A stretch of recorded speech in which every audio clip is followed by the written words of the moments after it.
ಈ ಜಾತಿ ವ್ಯವಸ್ಥೆಯಿಂದ ಅದೆಷ್ಟು ದೂರ ಇರಬೇಕು ಅಂತ ಹೇಳಿದ್ರು ಕೂಡ ಚುನಾವಣೆ ಸಂದರ್ಭದಲ್ಲಿ ಇದು ಬಹಳ ಮುಖ್ಯವಾಗಿ ಲೆಕ್ಕಕ್ಕೆ ಬರುತ್ತೆ, ಬಹಳ ಕೆಲಸವನ್ನು ಮಾಡುತ್ತೆ. ಏನದು ನೋಡೋದಾದರೆ ಜಾತಿ. ಹಾಗಾಗಿ ಚಾಮರಾಜನಗರ ಕ್ಷೇತ್ರ ಅಂದ ಸಂದರ್ಭದಲ್ಲಿ ಬಹಳ ಮುಖ್ಯವಾಗಿ ಜಾತಿವಾರು ಲೆಕ್ಕಾಚಾರ ಏನಿದೆ, ಅಲ್ಲಿರುವಂತಹ ಜಾತಿವಾರು ಮತಗಳ ಸಂಖ್ಯೆ ಏನು, ಇದಕ್ಕೆ ಸಂಬಂಧಪಟ್ಟಂಥ ಒಂದಷ್ಟು ಮಾಹಿತಿ ಇದೆ, ಬನ್ನಿ ನೋಡ್ತಾ ಹೋಗೋಣ.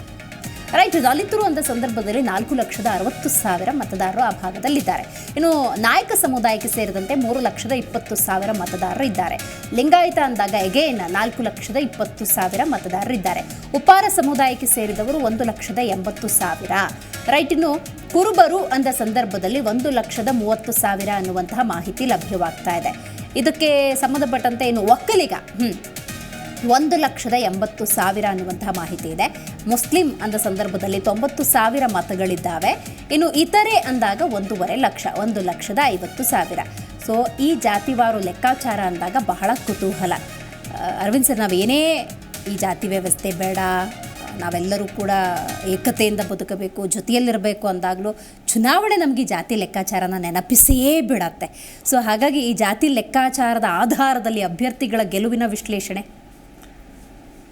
ಇಲ್ಲ. ಇಲ್ಲಿ ಅಹಿಂದ ವೋಟ್ಸ್ ನೋಡಿ, ಇಲ್ಲಿ ಬಿ ಜೆ ಪಿಗೆ ಬರದೇ ಇರೋದೇ ಒಂದು ಬಹುಮುಖ್ಯವಾದ ಒಂದು ಇದು. ಮೊದಲಿಂದನೂ ಇವರು ಬಿ ಜೆ ಪಿನ ಹೇಗೆ ಒಂದು ಕಮ್ಯುನಿಸ್ಟ್ ರೂಲ್ಡ್ ಸ್ಟೇಟ್ಸಿಂದ ಹೇಗೆ ಹೊರಗಿಟ್ಟಿದ್ರೋ ಹಾಗೆ ಇಲ್ಲಿ ನೋಡಿ, ಹಿಂದುಳಿದ ವರ್ಗಗಳಾಗಲಿ ಇಲ್ಲದ್ರೆ ಬೇರೆ ಇತರೆ ಜಾತಿಗಳು ಕೂಡ ಬಿ ಜೆ ಪಿಗೆ ಸಪೋರ್ಟ್ ಮಾಡಿರೋಂಥದ್ದು ನಾವು ಬೇಕಾದಷ್ಟು ಕಡೆ ನೋಡಿದ್ವಿ, ಬೇಕಾದಷ್ಟು ಕ್ಷೇತ್ರದಲ್ಲಿ ಕರ್ನಾಟಕದಲ್ಲೇ ನಾವು ನೋಡಿದ್ವಿ. ಆದರೂ ಕೂಡ ಇದು ಈ ಜಾಗ ಏನಿದೆ, ಮೈಸೂರು ಭಾಗ ಏನಿದೆ, ಚಾಮರಾಜಪೇಟೆ ಇತ್ಲ ಕಡೆ ಈ ಭಾಗ ಏನಿದೆ, ಇದು ಬಿ ಜೆ ಪಿಯಿಂದ ಒಂದು ರೀತಿಯಿಂದ ಹೊರಪಡಿಸ್ತು ಬಂತು. ಇದು ಒಂದು ಬಹಳ ಮುಖ್ಯವಾದ ಒಂದಿಷ್ಟು ಕುತೂಹಲ ಮತ್ತು ಬಿ ಜೆ ಪಿಗೂ ಒಂದು ಚಾಲೆಂಜ್ ಆಗಿ ಉಳಿದಿರೋದು. ಮತ್ತು ಲಾಸ್ಟ್ ಎಲೆಕ್ಷನ್ನಲ್ಲಿ ಕೂಡ ಮೋದಿ ಅವರಾಗಲಿ, ಅಮಿತ್ ಶಾ ಆಗಲಿ, U P chief minister Yogi Adityanath ಆಗಲಿ ಏನು ಕೈ ಕೆಲಸ ಬಿಟ್ಟಿಲ್ಲ. ನಡ್ಡಾ ಅವರು ಕೂಡ ಅಲ್ಲಿ ಬೇಕಾದಷ್ಟು ಕೆಲಸ ಮಾಡಿದ್ರು ಕೂಡ ಅಲ್ಲಿ ಅಂಥ ಹೇಳುವ ಹಾಗೆ ಅವ್ರಿಗೆ ಏನೂ ಪರಿಣಾಮ ಬೀಳಿಲ್ಲ. ಇಂಥ ಒಂದು ಅಲೆ ಇದೆ ಅಂತ ಹೇಳುವಲ್ಲಿ ಕೂಡ ಕಾಂಗ್ರೆಸ್ ಯಶಸ್ವಿಯಾಗಿ ಬಂದರು. ಹಾಗಾಗಿ ಅಲ್ಲಿ ಬಿ ಜೆ ಪಿಗೆ ಅಟ್ಲೀಸ್ಟ್ ಐ ವಾಂಟ್ ಸಮಥಿಂಗ್ ಅನ್ನೋದಿದೆ. ಅಂಥದ್ರಲ್ಲಿ ಇರೋ ಒಂದು ಕ್ಷೇತ್ರದಲ್ಲಿ ಇರುವಂಥ ಒಬ್ಬ ಒಳ್ಳೆ ಕ್ಯಾಂಡಿಡೇಟು, ನಮ್ಮ ಅಲ್ಲಿರೋ ಕ್ಯಾಂಡಿಡೇಟು ಕೂಡ ನ್ಯೂಟ್ರಲ್ ಪೋಸ್ ಇವತ್ತು ಹಾಕ್ತಾ ಇರೋದನ್ನ ನೋಡಿ, ಮತ್ತು ಬಿ ಎಸ್ ಪಿ ಮತ್ತು ಅದರ್ ಏನಂತಾರೆ ಈ ಹಿಂದುಳಿದ ಜನಾಂಗದ ಲೀಡರ್ಸು ಯಾರು ಆ್ಯಕ್ಟಿವ್ ಆಗಿದ್ರು ಅಂಥ ಒಂದು ಆ್ಯಕ್ಟಿವ್ ಆಗಿ ಕಾಣ್ತಾ ಇಲ್ಲ. ಮತ್ತು J D S B J P ಜೊತೆ ಮರ್ಜ್ ಆದಮೇಲೆ ಇದು ಬಹುಮುಖ್ಯವಾದ ಒಂದು ಟೆಸ್ಟ್. ಸೊ ಇವಾಗ ಅವ್ರು ಏನು ಹಿಂದುಳಿದ ಜನಾಂಗದವರಾಗಲಿ ಇಲ್ಲದಿದ್ದರೆ ಒಂದಿಷ್ಟು ಮೈನಾರಿಟೀಸ್ ವೋಟ್ಸ್ ಅವ್ರ ಜೊತೆಗೆ ಏನಿತ್ತು ಅದನ್ನ ಇವತ್ತು ರಿಟೈನ್ ಮಾಡ್ಕೊಳ್ತಾ ಇದ್ದಾರಾ, ಅಂದ್ರೆ ಅದನ್ನ ರಿಟೆನ್ಷನ್ ಮಾಡ್ಕೊಂಡು ಬಿಜೆಪಿಗೆ ಹೋಗಿದ್ದಾರಾ, ಇಲ್ಲದ್ರೆ ಅದನ್ನ ಬಿಟ್ಟು ಕೈ ತೊಳ್ಕೊಂಡು ಹೋಗಿದ್ದಾರಾ ಅಂತ. ಅವ್ರು ಕೈ ತೊಳ್ಕೊಂಡು ಹೋಗಿದ್ರೆ ಹಾಗೂ ಮತ್ತೆ ಬಿಜೆಪಿಗೆ ಏನು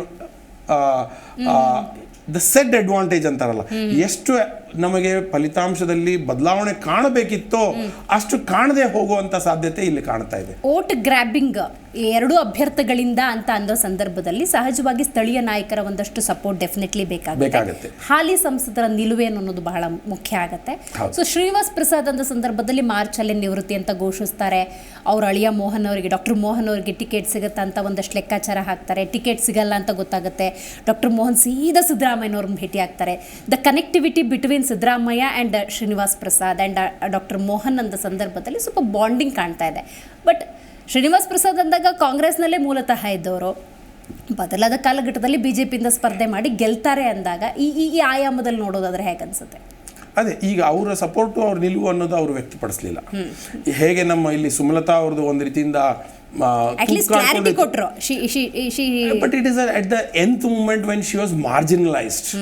ಎಲ್ಲೂ ನನಗೆ ಹೋಗೋಕೆ ಜಾಗ ಇಲ್ಲ, ಮತ್ತೆ ಅವ್ರ ಮಹತ್ವಾಕಾಂಕ್ಷೆ ನಾನು ಈ ಕ್ಷೇತ್ರ ಬಿಟ್ಟು ಹೋಗಲ್ಲ ಅಂತ ಅನ್ನುವಾಗ ಬದಲಾದ ಪರಿಸ್ಥಿತಿಯಲ್ಲಿ ಅವ್ರಿಗೆ ಅದು ಅನಿವಾರ್ಯ ಅಂತ ಆಯಿತು. ಆದರೆ ಅವರು she was not that eager to join B J P once she was elected in the beginning. So ಅದು ಕೂಡ ಒಂದು ಪರಿಣಾಮ ಬೀರಿದೆ ಇವತ್ತಿನ ಒಂದು ಬಿಜೆಪಿಯ ಡಿಸಿಷನ್ ಹಾಗೆ. ಅದೇ ರೀತಿಯಿಂದ ಇಲ್ಲಿ ಒಂದು ರೀತಿಯಿಂದ ಜಿದ್ದಾಜಿದ್ದಿ, they are not taking BJP that seriously as other districts are taking ಅನ್ನೋದನ್ನ ನಾವು ಇಲ್ಲಿ ಕಂಡು ಬರ್ತೀವಿ. ಅಂದ್ರೆ ಇದು ಒಂದು ರೀತಿಯಿಂದ ನಾವು ನ್ಯೂಟ್ರಲ್ ಆಗಿ ಥಿಂಕ್ ಮಾಡ್ತಾ ಇರೋದು. ಇದು ಏನಿದೆ ಅನ್ನೋದು ಇನ್ನೂ ಡೈನಾಮಿಕ್ಸ್ ಮೂವ್ ಆಗ್ತಾ ಇರುತ್ತೆ. ಮತ್ತೆ ಸಿದ್ದರಾಮಯ್ಯ ಅಂತವರು ನೇರ ಹೋಗಿ ಸಿಟ್ಟಿಂಗ್ ಎಂ ಪಿ ಅವ್ರನ್ನ ಭೇಟಿ ಆಗೋದಿದೆಯಲ್ಲ, ಅದು ಕೂಡ ನೀವು you cannot take it means count it in a very short way. ಅದಕ್ಕೂ ಕೂಡ ಭಯಂಕರ ಒಂದು ರೀತಿಯ ಮಾನ್ಯತೆ ಇದೆ. ಮತ್ತೆ BSP ಲೀಡರ್ಸು ಕ್ರಮೇಣವಾಗಿ ಕೆಲಸ ಮಾಡೋದು ಕಡಿಮೆ ಮಾಡ್ತಾ ಇದ್ದದ್ದು. ಅಂದ್ರೆ ಎಲ್ಲೋ ಒಂದ್ ಕಡೆ ನಾವು ಬಿಟ್ಬಿಡೋಣ, ಕಾಂಗ್ರೆಸ್ ಜೊತೆ ಅಲೈನ್ ಆಗೋಣ ಅನ್ನುವಂಥದ್ದು, ಬಟ್ ಆದ್ರೂ ಕೂಡ ಕಣಕ್ಕೆ ಇಳಿದಿದ್ದಾರೆ. ಅಂದ್ರೆ they are also playing their own trick definitely. ಅಂದ್ರೆ ಅಲ್ಲಿ ಈ ಕುದುರೆ ರೇಸು ಏನು ಗೆದ್ದಾದ್ಮೇಲೆ ಶುರು ಆಗೋದಿತ್ತು, ಅದು ಮೊದಲೇ ಶುರು ಆಗಿದೆ ಅನ್ನೋ ಅಂತ ನಾನು ನೇರ ಹೇಳಕ್ ಇಷ್ಟ ಬಯಸ್ತೀನಿ. ಸೊ ಈಗ ಕೂಡ ಆ ಕ್ಯಾಲ್ಕುಲೇಷನ್ ನಡೀತಾ ಇರುತ್ತೆ. So all those back office work Congress ಅವರು ಕೂಡ ಸುಮ್ಮನೆ ಇರಲ್ಲ. And Siddaramaiah is definitely a well seasoned person who has given a tough fight to this one. ಆಮೇಲೆ ದೇವೇಗೌಡರಿಗೆ ಇಲ್ಲೊಂದು ರೀತಿಯಿಂದ ಏನೋ ನಾವು ಪ್ರೂವ್ ಮಾಡಬೇಕು, ಯಾಕಂದ್ರೆ ನನ್ನನ್ನು ಅಲ್ಲಿ ಸೋಲಿಸಿದ್ದಾರೆ, ಇಲ್ಲೊಂದ್ಸತಿ ನಾನೀಗ ಬಿಟ್ಕೊಡ್ಬಾರ್ದು ಅನ್ನುವಂಥದ್ದು ಇದೆ. ಅದಕ್ಕೋಸ್ಕರ ಅವರು ಒಂದಿಷ್ಟು ಹೇಳಿಕೆ ಪ್ರಕಾರ, ಒಂದಿಷ್ಟು ಸಮ್ ಸೀನಿಯರ್ ಪೀಪಲ್ಸ್ ಹೇಳಿಕೆ ಪ್ರಕಾರ ಮೈಸೂರಿನಲ್ಲಿ ಬದಲಾವಣೆ ತಂದು ಅಲ್ಲಿ ಮಹಾರಾಜರನ್ನ ತಂದು ನಿಲ್ಲಿಸಿ ಅವರನ್ನ ಇಲ್ಲಿ ಬಳಸ್ಕೊಂಡು ಎಲ್ಲ ಕಡೆ ನಾವು ಕ್ಯಾಂಪೇನ್ ಮಾಡಬೇಕು, ಮಂಡ್ಯದಿಂದ ಹಿಡಿದು ಎಲ್ಲ ಕಡೆ ಕ್ಯಾಂಪೇನ್ ಮಾಡಬೇಕು. ಅಲ್ಲಿ ಒಂದಿಷ್ಟು ನಮಗೆ ಪ್ಯಾನ್ ಅಕ್ರಾಸ್ ಅಂದರೆ ಜನಸಾಮಾನ್ಯರ ಎಲ್ಲರದು ಮನಸ್ಸು ಗೆಲ್ಲುವಂಥ ಒಂದು ಸಾಧ್ಯತೆ ಇದೆ ಅಂತ ಏನು BJP ಸಂಚು ಮಾಡಿದೆ. ಅಂದರೆ ಸಂಚ್ ಅಂದರೆ it's a very plan, it's a very clear plan. ಹಾಗೆ because Pratap Simha was doing well. Why he was given up was for something greater, something larger in scope. ಬರೀ ಅದು ಒಂದು ಸೀಟಿಗೋಸ್ಕರ ಇರಲಿಲ್ಲ, ಅಲ್ಲಿ ಯಾರು ನಿಲ್ಲಿಸಿದ್ರು ಗೆಲ್ತಿದ್ರು ಅನ್ನುವಂಥ ಒಂದು ಪರಿಸ್ಥಿತಿ ಇರುವಾಗ ಅವ್ರನ್ನ ಅವ್ರಿಗೆ ಬಲಿಪಶು ಮಾಡಲೇಬೇಕು ಅನ್ನೋಂಥ ಪರಿಸ್ಥಿತಿ ಇರಲಿಲ್ಲ. ಆದರೆ ಈ ಎಲ್ಲ ಕ್ಷೇತ್ರಗಳನ್ನ ಗಮನದಲ್ಲಿಟ್ಟುಕೊಂಡು ಮಾಡಿರುವಂಥದ್ದು. ಸೊ ಅವ್ರನ್ನ ಚೆನ್ನಾಗಿ ಬಳಸ್ಕೊಂಡು ಸಿದ್ದರಾಮಯ್ಯ ಅವ್ರನ್ನ ಆಯಾಮದಲ್ಲೇ ಹೋಗೋದಾದ್ರೆ it has to convert as a votes ಅಲ್ವಾ?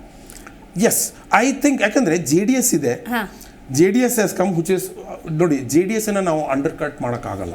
JDS was very very prevalent and local working people ಕೂಡ JDS ಅವರು ಬೇಕಾದಷ್ಟು ಇದ್ರು. ಮತ್ತೆ ನೀವು ಏನೇ ಮಾಡಿ ನಾವು ನಿಮ್ಮ ಜೊತೆಗೆ ನಿಲ್ತೀವಿ ಅನ್ನುವಂಥ ವೋಟ್ ಬ್ಯಾಂಕ್ ಕೂಡ JDS ಗೆ ಅಲ್ಲಿದೆ. Whereas BJP doesn't have. ಗೆದ್ದೇ ಇರ್ಬೋದು because of some things, because ಅವ್ರದ್ದು ಕುಟುಂಬ ರಾಜಕಾರಣ ಆಯಿತು ಅಂತ ಒಂದು ರೀತಿಯಿಂದ ಅವ್ರಿಗೆ ಬುದ್ಧಿ ಕಲಿಸ್ಬೇಕು ಅಂತ ಕೈ ಬಿಟ್ಟಿದ್ರೆ ಈ ಸತೆ. ಬಟ್ MP ಎಲೆಕ್ಷನಲ್ಲಿ ಆ ರೀತಿ ಆಗಲ್ಲ. MP ಎಲೆಕ್ಷನಲ್ಲಿ ಎಷ್ಟೇ ಇದ್ರೂ ಒಂದಿಷ್ಟು ಡಿಸ್ಟಿಂಗ್ವಿಶಿಂಗ್ ಇರುತ್ತೆ MLA ಎಲೆಕ್ಷನ್ಗೆ ಮತ್ತು MP ಎಲೆಕ್ಷನ್ಗೆ. ಆ ಲೆಕ್ಕದಲ್ಲಿ ನೋಡಿದ್ರೆ ಇಲ್ಲಿ ಜಿದ್ದಾಜಿದ್ದಿನ ಪೈಪೋಟಿ ಇರುತ್ತೆ. Congress has an upper hand with the good administration and Siddaramaiah's track record, but still it will be a very challenging one. Right. Zee Kannada News ಈಗ ನಿಮ್ಮ ಮನೆಯಲ್ಲೇ ನೋಡಿ. ಎಲ್ಲ ಕೇಬಲ್ಗಳಲ್ಲಿ ಈಗ ಲಭ್ಯ. Sun Direct 292, Jio TV 1334, U Digital 162, City Cable 51, GTPL 17, Abhishek Cables 821, Rock Line Telecommunication 51, Shri Basaveshwara number 60, Vinayaka Digital number 53, In Digital number 896ರಲ್ಲಿ. ನಿಮ್ಮಿಸ್ತದ Zee ಕನ್ನಡ ನ್ಯೂಸ್ ನೋಡಿ ಆನಂದಿಸಿ.